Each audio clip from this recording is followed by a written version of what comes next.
हाँ जी बच्चों, पिछले वीडियो में हमने SA 550 रिलेटेड पार्टी इसको हमने किया था लर्न। अब करेंगे SA 560 सबसीक्वेंट इवेंट। चलो चलते हैं वीडियो। SA 560 सबसीक्वेंट इवेंट, इनको पढ़ेंगे हम इवेंट के।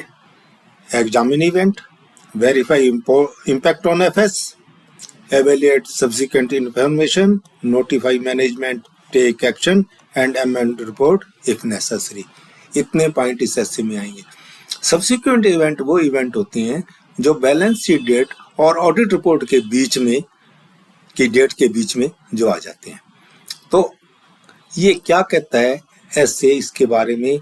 S A deals with the auditor's responsibility relating to subsequent event occurring between the date of financial statement and the date of auditor's report. Facts discovered after the auditor's report which may be required change in the financial statement or auditor's report. दो बातें हुई। एक तो हमारी balance sheet होगी 31 मार्च की और audit report हो रही है मान लो 30 जुलाई को। तो इसके बीच में जो इवेंट आए उनको देखना है कि जो इवेंट आए उनका फाइनेंशियल स्टेटमेंट पे क्या इफेक्ट होगा उन इवेंट्स का। और एक हमने ये 30 जुलाई को रिपोर्ट दे दी, इसके बाद में कोई इवेंट हमें मालूम पड़ता है तो उसका क्या करना है, इसके बारे में ये ऐसे जो है ऑडिटर को गाइड करता है। ऐसे क्यों इंपॉर्टेंट है कि कुछ इवेंट रिपोर्टिंग डेट के बाद ऑकर हो जाते हैं और एडिशनल एविडेंस मिलता है, existing condition require for adjustment और न्यू कंडीशन रिक्वायर्ड डिस्क्लोजर। यानी कि एक कोई कंडीशन एग्जिस्ट कर रही थी परंतु वो कंफर्म हुई हमारी बाद में, एडिशनल एविडेंस मिल गए और उसका एडजस्टमेंट करना है। अकाउंटिंग में पढ़ेंगे adjusting event, non adjusting events. तो उनकी ही बात हो रही है कि उनके बारे में ऑडिटर की क्या जिम्मेवारी है, क्या इनके रिफ्लेक्ट होते हैं टू एंड फ्यूचर पे, इनका क्या प्रभाव पड़ता है, और इसलिए इनको इवेंट्स को जज करना और इनको देखना ऑडिटर की रेस्पॉन्सिबिलिटी है। ऑडिटर का ऑब्जेक्टिव क्या है? वही sufficient and appropriate audit evidence obtain करना। किसके बारे में? All event occurring between the financial statement date and audit report date, और उनका एडजस्ट करना है या डिस्क्लोजर करना है। अभी हमने बात की थी कि जो एडजस्टिंग है उनका एडजस्टमेंट करना है और जो एडजस्टिंग नहीं है उनका करना है हमें डिस्क्लोजर, नॉन वालों का डिस्क्लोजर करना है और वो प्रॉपरली रिफ्लेक्टेड हो रहे हैं इन फाइनेंशियल स्टेटमेंट। तो ये ऑडिटर की रेस्पॉन्सिबिलिटी है, ऑब्जेक्टिव भी यही है, यही रेस्पॉन्सिबिलिटी है ऑडिटर की। तो इसके बारे में हम डेट की बात करते हैं कि between FS date and audit report date event occurs in this period, perform audit procedure. उन पे ऑडिट प्रोसीजर लगाना है, क्या वो एडजस्टिंग है, नॉन एडजस्टिंग है। After audit report date but before FS issues, यानी कि ऑडिटर ने ऑडिट रिपोर्ट दे दी पर वो पब्लिक को इशू नहीं की गई तो auditor comes to know an effect taken action as per ऐसे में इसमें बताया गया, हम उसकी आगे बात कर लेंगे। आफ्टर ऐसे issued if fact discover later, ये इशू भी होगी। रिपोर्ट हमने ऑडिटर ने रिपोर्ट भी दे दी और पब्लिक को ही चलेगी। ऑडिटर की कोई लिमिटेड रेस्पॉन्सिबिलिटी है, इसकी कोई ऑडिटर रेस्पॉन्सिबल नहीं है क्योंकि ऑडिट के बाद में आए हैं, पर फिर भी ऑडिट डिस्कस करेगा मैनेजमेंट के साथ, एवेल्युएट करेगा और यूजर को इन्फॉर्म करने की प्लान करेगा और इसके लिए लीगल ओपिनियन लेगा। टाइप ऑफ सब्सिक्वेंट इवेंट में हमने बात करी थी कि एडजस्टिंग इवेंट होते हैं, नॉन एडजस्टिंग इवेंट होते हैं। एक एडजस्टिंग इवेंट वो होते हैं जो कि बैलेंस शीट को कंडीशन एग्जिस्ट होती है और एडिशनल एविडेंस बाद में आता है। और जैसे मान लो कि एक डेब्टर था, उसकी तरफ हमारे 3 लाख रुपए बकाया थे और इसके लिए हमने प्रोविजन कर रखा था 1 लाख का। हमें यह था कि डाउटफुल है, पर बाद में डाउट ये इंसॉल्वेंट हो गया और तो पूरे का पूरा प्रोविजन करना पड़ेगा, यानी कि 2 लाख रुपया और प्रोविजन करना पड़ेगा। ये हो गया एडजस्टिंग इवेंट, यानी कि कंडीशन प्री एग्जिस्ट थी। और दूसरी होती है condition after the balance sheet date. आग लगी फैक्ट्री में 31 मार्च के बाद में, तो 31 मार्च को तो कंडीशन थी नहीं।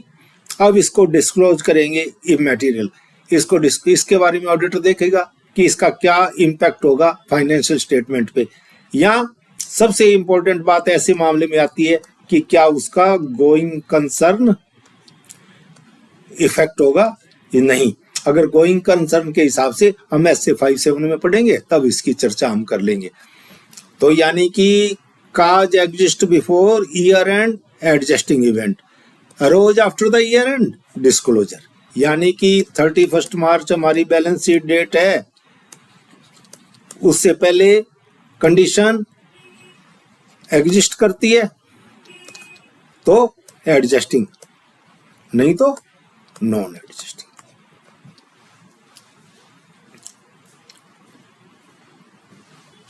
ऑडिटर क्या क्या प्रोसीजर लगाएगा? Auditor perform audit procedure design to obtain evidence of the subsequent event that में रिक्वायर एडजस्टमेंट और डिस्क्लोजर।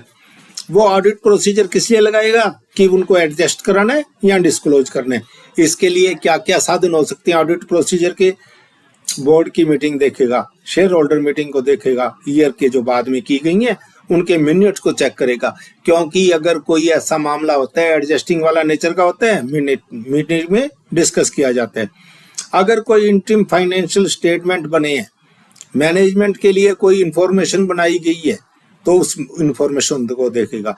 इंटरिम फाइनेंशियल स्टेटमेंट मान लो 30 जून को क्वार्टरली बनाए, तो उसमें कोई चीज रिकॉर्ड की गई है तो उसको देखेगा, उसका इम्पैक्ट देखेगा कि 31 मार्च पे उनका इम्पैक्ट आता है या क्या आता है।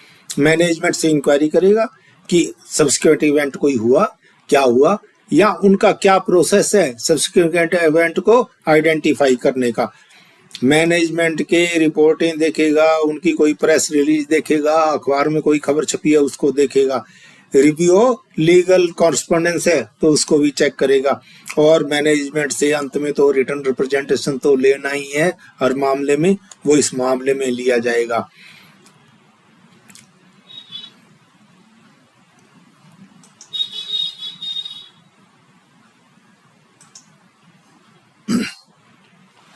अब बात आ गई कि एडजस्टिंग इवेंट की एक कंडीशन पहले चल रही थी और हमारी ऑडिट रिपोर्ट से बीच में आ गई, पर अब ऑडिटर ने ऑडिट पूरी कर दी, पर ऑडिट रिपोर्ट बना ली। अब पर रिपोर्ट जो है वो यूजर को इशू नहीं की गई। New fact I discover after auditors report but before the FSR issues. तो इसमें क्या है कि वो मैटर मैनेजमेंट से डिस्कस करेगा, यहाँ टीसीडब्ल्यूजी से भी डिस्कस करेगा कि इसमें फाइनेंशियल स्टेटमेंट को अमेंड करने की जरूरत है या नहीं है। अगर अमेंड करने की जरूरत है तो नेसेसरी ऑडिट प्रोसीजर लगाएगा और अमेंडमेंट करेगा, जो उसको अमेंडमेंट मेट करेगा और नई और अमेंडेड ऑडिट रिपोर्ट जारी करेगा अगर फाइनेंशियल स्टेटमेंट रिवाइज की जाए हैं। अगर रिवाइज नहीं किए जाए हैं, मॉडिफाई द ओपिनियन करेगा या ऑडिट विड्रॉ कर लेगा ऑडिट एंगेजमेंट से लीगल एडवाइस लेने के बाद में। विड्रॉ करने का फॉर्मूला क्या है? टीसीडब्ल्यूजी को बताएगा, मैनेजमेंट को बताएगा कि मैं विड्रॉ करूंगा। फिर देखेगा कि अगर कोई लीगल रेस्पॉन्सिबिलिटी है तो वो ओपिनियन को विड्रॉ नहीं कर सकता लीगल रेस्पॉन्सिबिलिटी के कारण, तो ओपिनियन को मॉडिफाई करेगा या एडवर्स रिपोर्ट देगा या डिस्क्लेमर ऑफ देगा। अगर लीगल रिक्वायरमेंट से वो विड्रॉ कर सकता है तो वो क्या है कि इससे विड्रॉ कर लेगा।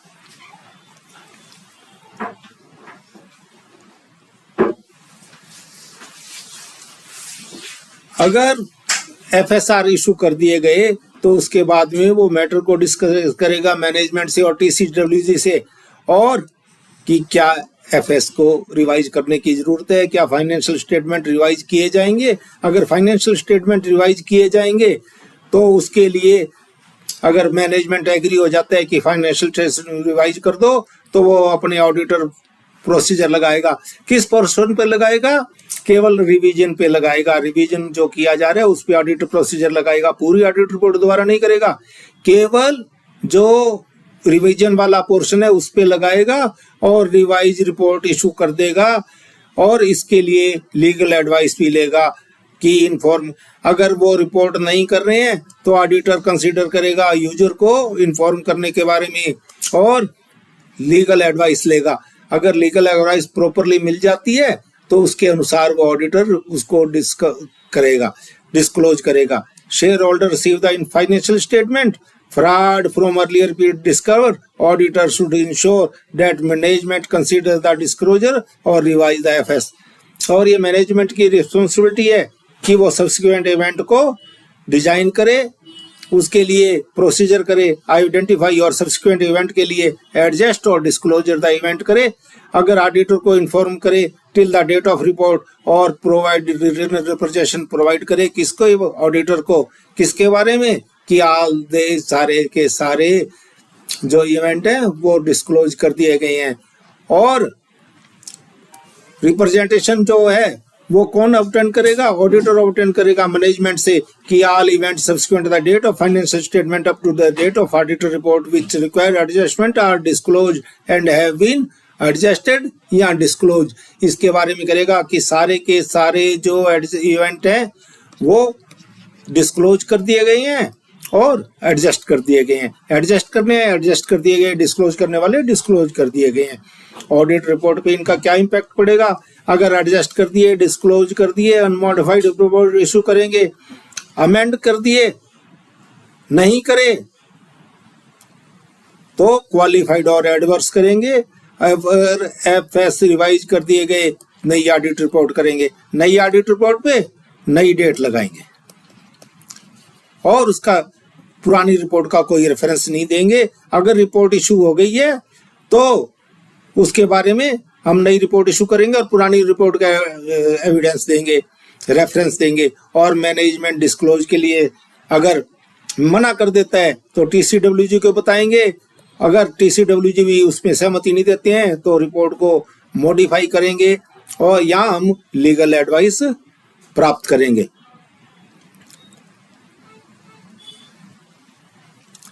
Debtor declare bankruptcy abstract, adjusting event होगा और इसको हम प्रोविजन बढ़ा देंगे।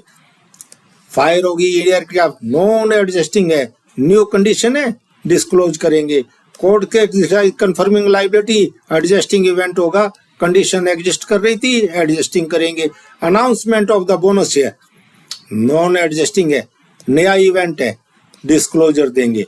Discovery of the fraud after the year and, prior period से रिलेटेड है तो एडजस्टिंग इवेंट होगा और इसको एडजस्ट करेंगे। गवर्नमेंट ने नया टैक्स लगा दिया, नॉन एडजस्टिंग होगा क्योंकि कंडीशन ईयर के बाद में आई है, इसका डिस्क्लोजर होगा। और डॉक्यूमेंट हम करेंगे कि हमने कैसे कैसे आइडेंटिफाई किया, हमने क्या प्रोसीजर परफॉर्म किया सब्सिक्वेंट को आइडेंटिफाई करने के लिए और उसका क्या रिजल्ट निकला और हमने कंक्लूजन क्या ड्रा किया। Nature of communication with the management TCWG, हमने जो मैनेजमेंट और टीसीडब्ल्यूजी से कम्युनिकेशन किया उसको पूरा रिकॉर्ड करेंगे। और अगर ऑडिट रिपोर्ट में कोई चेंज आए तो उसको भी, उसका रीजन, उसका ओपिनियन, उसको भी हम रिकॉर्ड करेंगे। और इसके बाद हमारा ये एसए होगा कंप्लीट, एसए 560 सबसीक्वेंट इवेंट। और अगले एसए में हम 570 में बात करेंगे गोइंग कंसर्न। तो अगली बार अगली क्लास।